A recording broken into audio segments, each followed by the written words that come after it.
Ang Biyernes ay isa sa pinakamagandang araw to manifest at gumawa ng pampaswerte. Kaya nandito po ako sa inyong harapan upang mag-share ng aking pampaswerte for this Friday. You can do this any time of the day.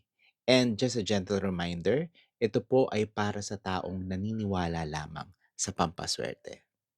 By the way, this is Angel Card 88 na mahilig mabigay ng mga pampaswerte or mag-share ng pampaswerte.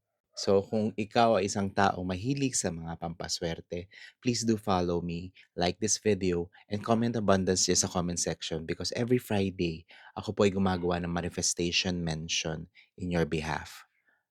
Huwag niyo na rin pong kalimutan na i-share po ito sa inyong mga friends and sa inyong wall. So gawa na tayo ng pampaswerte. Ang pampaswerte i share ko sa inyo is to attract abundance sa lahat ng direksyon. At ito po ay inilalagay sa inyong mga wallet. So una sa kailangan natin ang tinatawag po nating papel. Yes, isang malinis na papel na sa tingin nyo kakasya doon sa loob ng inyong wallet because hindi po ito i-fold.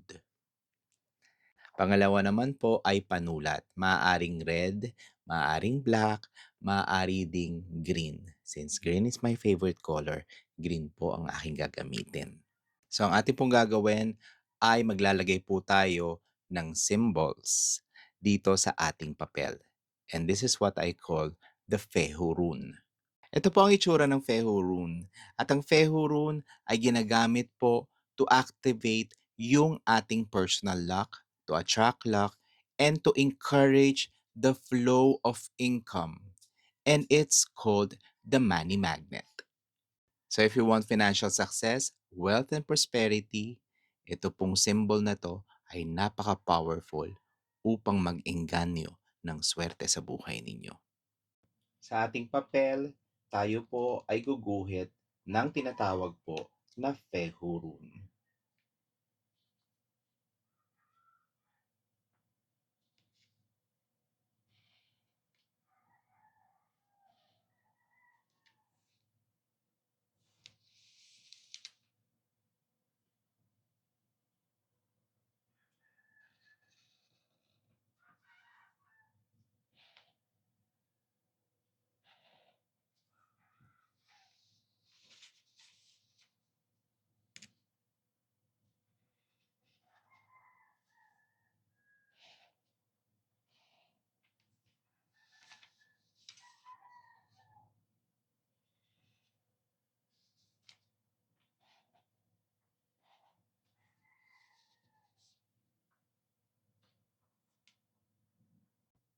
Ganito po ang kanyang magiging kakalabasan.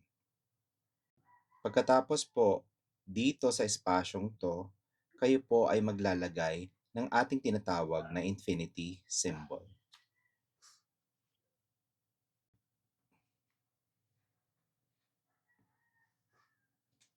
Gaya po nito. So ganito po ang itsura niyan.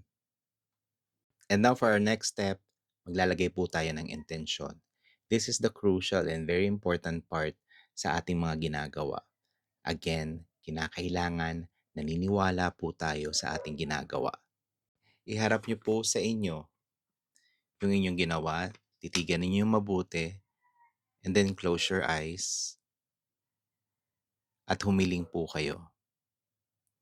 Always remember na kapag humihiling po kayo, susundan niyo po sa bandang huli ng mga katagang walang kapalit. And then after that, ikaw ay magpasalamat. At ito po ay ilalagay po natin sa loob ng ating wallet. Hindi po ito titiklopin ha. Ilalagay lang po sa loob ng ating wallet. Pwede rin po siyang ilagay sa likod ng cellphone ninyo. Pero mas gusto ko pong ilagay niyo po ito sa loob ng inyong wallet and watch and observe kung anong mangyayari sa financial luck ninyo. Keep this inside your wallet for 21 days. And then after that, kayo po ay gumawa ng panibago kung inyong ninanais. At kung kayo ay swertehin sa pampaswerteng ito, please don't forget to share it to others who are in need. Because when you share, the universe is always there looking at you and giving you more abundance because you're sharing. This is Angel Card 88 saying love and light to all, and let's be a blessing to others, mga kaswerte.